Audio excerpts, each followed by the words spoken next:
government shutdown over the Trump wall, according to congressional negotiators. Bipartisan leaders of a congressional conference committee reached a deal tonight on continuing funding of the government. We will be joined in a moment by a member of that conference committee. This is the person we need to hear from about what is really inside of this deal, because details of that deal are not yet public. But it has been a very consistent Democratic demand that there will be no funding for a Trump wall on the southern border in any deal. That bipartisan deal was taking shape this afternoon when President Trump boarded Air Force One, headed for El Paso, Texas. And so what happened tonight in El Paso was not really about governing. That was happening back in Washington.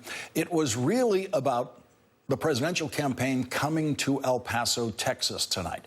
Donald Trump won the presidency saying Mexico would pay for a wall on our southern border, and he went to our southern border tonight to insist that American taxpayers should pay for that wall now that Mexico has refused to pay for it. That is his re-election campaign position. The president's campaign for the wall and for re-election met resistance in El Paso tonight by El Paso's native son and possible presidential candidate Beto O'Rourke, who joined a rally in opposition to the Trump rally in El Paso. Former Democratic Congressman O'Rourke promised that his rally tonight would, quote, meet lies and hate with the truth. El Paso, Texas is a major American city with a population the same size as Boston. It is more than big enough to hold two competing presidential campaign-style events at the same time, and it did that tonight. Here's Beto O'Rourke speaking tonight, very close to where the president was speaking. We stand for America, and we stand against walls.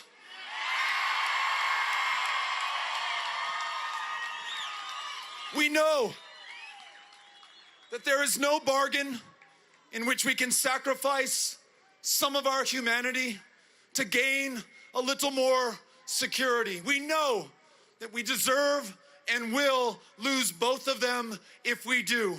We stand for the best traditions and values of this country, for our fellow humanity and who we are when we are at our best, and that's El Paso, Texas. I'm glad the country's here to see us.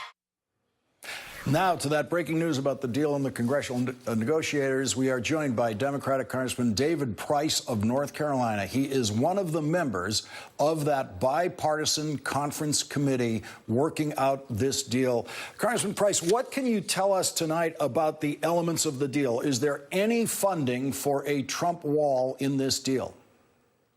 Yes, there is funding for a wall in this deal, but it is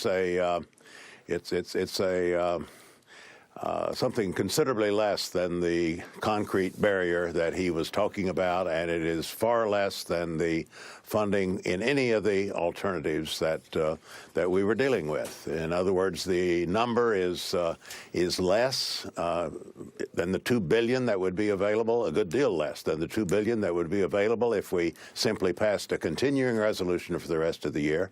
And of course, it's many billions less than what Trump shut down the government over. So the wall didn't fare too well.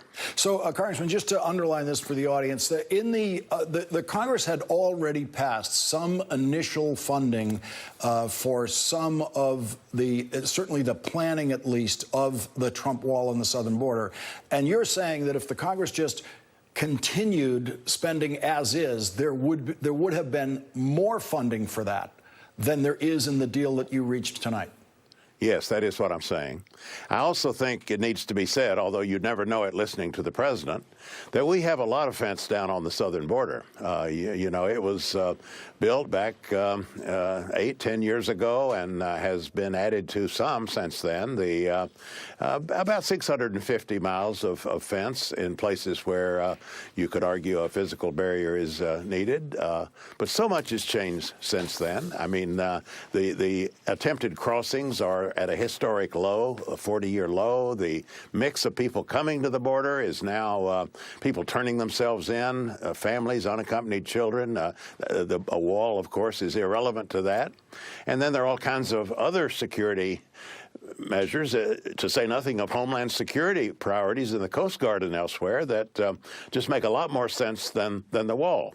And so this was all about the president making a demagogic campaign promise that even the Republicans hadn't stressed. But he did, of course, get it into the mix here. But I think we, in these negotiations, pretty well minimized what that would be compared to any other alternative. Has, to your knowledge, Speaker Pelosi given her blessing to this deal?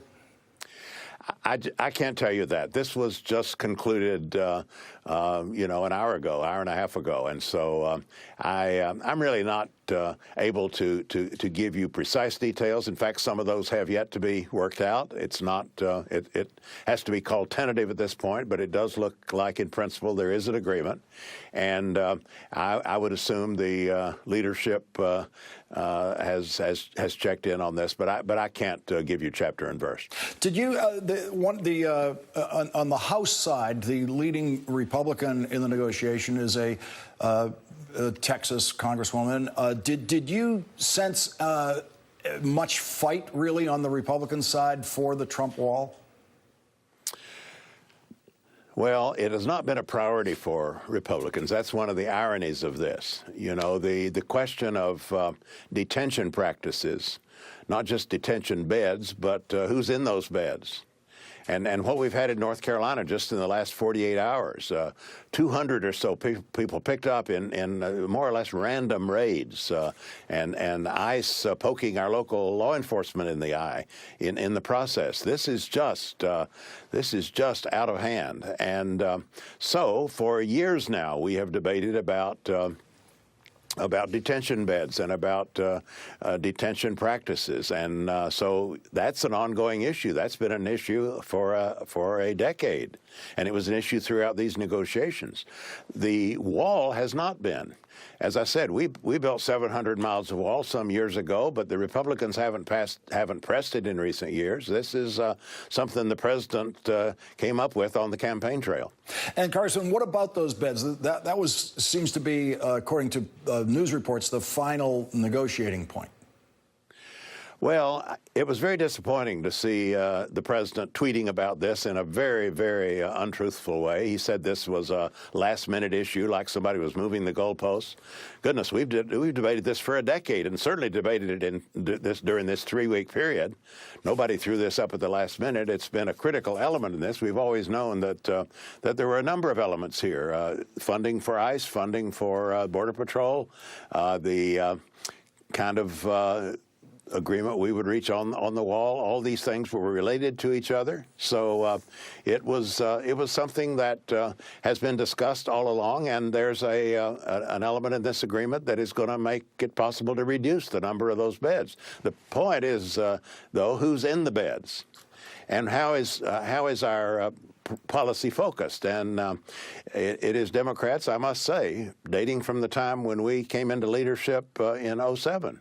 We're the ones who have said, focus on dangerous criminals, focus on people who will harm our communities. And don't get away from this indiscriminate, workplace raids, or just going after people in many cases who have been here for years, just putting terror in the community. That is unacceptable. It is way, way too prevalent in this administration. And so at bottom, that's really what this debate's about. Congressman Price, when I was working in the Senate, I saw two kinds of conference committees. One in which the administration was heavily involved. That would be the leaders, the bipartisan leaders, would be consulting with the administration, the White House, to make sure that the White House was on board and they would have a presidential signature. I've seen conference committees where they ignored the White House, saying we're going to do this and pass this, and in effect sort of jam the White House, force them to sign it. Do you know how much consultation there has been with the leaders of the conference committee and the White House? I think there's been consultation all along, and of course, Senator Shelby, the head of the Republican conference group in the Senate had a well-publicized meeting with the president last week. We've known all along that the president could blow this up, and I suppose he still could. I mean, Mick Mulvaney was talking over the weekend about a shutdown still being on the table. He shut down the government before. He could do it again. But the Republicans really got burned with that shutdown, and Republican senators, after waiting way too long, did come around, I think, and sent the message to the White House, to their own leadership and to the White House, that this was just not working and it had to end. And so I think the president pretty well had that message. And so when he says he had turned this over to the senators and House members to negotiate, and that he was likely to go along with the result, I do believe that's true. I don't expect a shutdown to come. But, of course, we've already been through a shutdown, the longest in American history, and the only one really instigated by a president. And our discussion is joined now by John Sandweg. He's the former acting director of Immigration and Customs Enforcement under President Obama. Also with us, Jason Johnson. He's the politics editor at TheRoot.com and an MSNBC contributor. And John Sandweg, I want to get your reaction to what you're hearing about the elements of this deal tonight. Well, it sounds to me like we went through a shutdown for basically the same deal the president was put on his desk in December.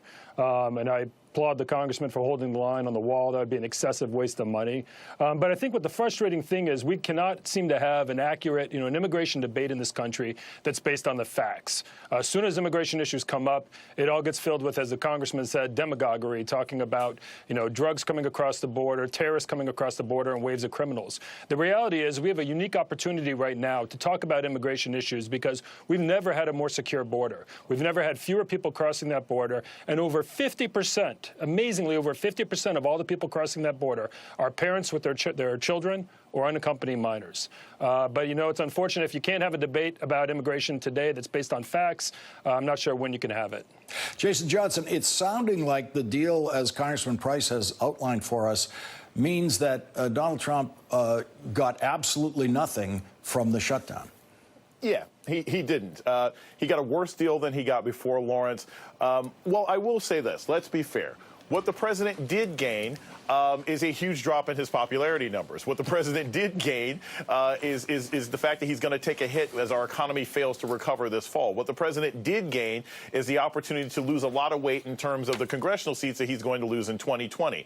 This was an abject failure on almost every single level. He failed to negotiate. He failed to provide his own party with any leadership. And what he did was empower Nancy Pelosi in a way that he never could have imagined before the shutdown began. I cannot think, and we often talk about this, Lawrence, is this the worst week of this presidency? I don't know if this is the worst week of the presidency. I don't know if the shutdown was the worst 3 weeks of the presidency, but it certainly was the time in this presidency where Donald Trump completely ceded the narrative and the power to Nancy Pelosi, and I don't think if he'll be able to get it back anytime during this legislative session. Let's listen to more of what Beto O'Rourke had to say tonight in El Paso, Texas, while the president was speaking there, too.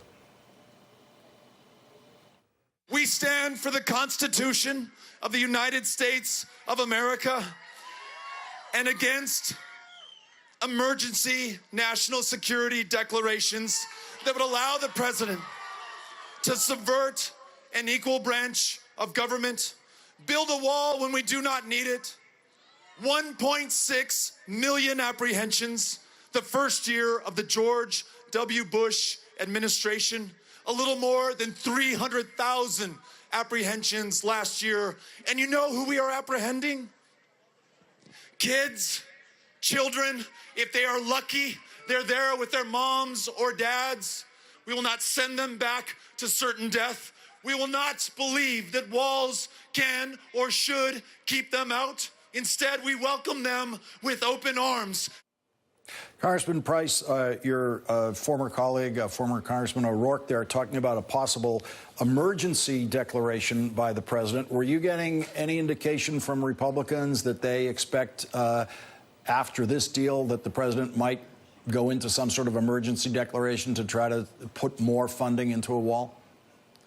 I haven't heard that as much lately. I think he very definitely was thinking about that as recently as the State of the Union address my observation was that he was possibly laying the basis for an emergency declaration, but he's gotten a lot of pushback on that, and he should. It would be a really, really bad idea, a very dangerous precedent, and so I don't see our Republican colleagues pushing him in that direction, with maybe a very few exceptions. I want to listen to something else that Beto O'Rourke said tonight, countering what Donald Trump has been saying about the criminal history of the city of El Paso. President Trump has presented it as one of the most crime-ridden cities in the country until there was a border wall built in that area, and all of the real facts of the case say that that isn't true. Let's listen to what Beto O'Rourke said tonight. Here, a city that has been one of the safest in the United States of America for 20 years and counting, safe long before a wall was built here in 2008. In fact, a little less safe after that wall was built. We can show the rest of the country as we make our stand here together tonight that walls do not make us safer. Walls will require us to take someone's property, their house, their farm, their ranch. We, together, we are making a stand for the truth against lies and hate and ignorance and intolerance. We are going to show the country who we are. John Sandweg, it was Beto O'Rourke, lifelong resident of El Paso, versus Donald Trump, visitor to El Paso tonight.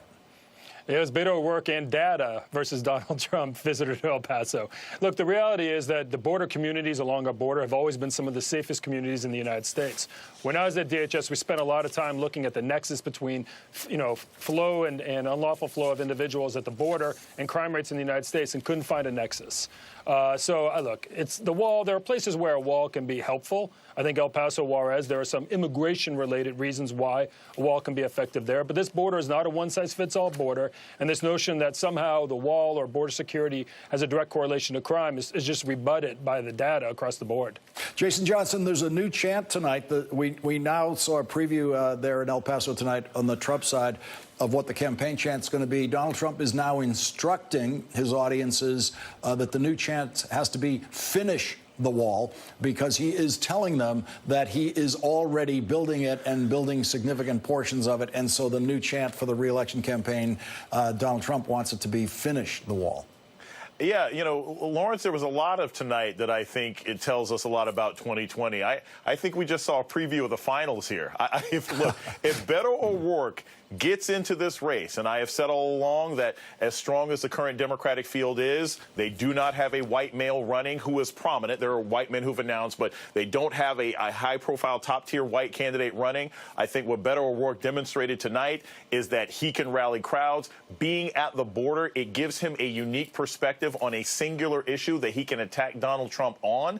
And the president is basically trying to rehash old Coke here by finish the wall versus build the wall. Look, the president's going to have a new message in 2020 because he's definitely going to be facing a new candidate. And I think, I think O'Rourke has established tonight that he can stand head-to-head with President Trump. And if he announced that he's going to run by the end of this month, Democrats should be happy.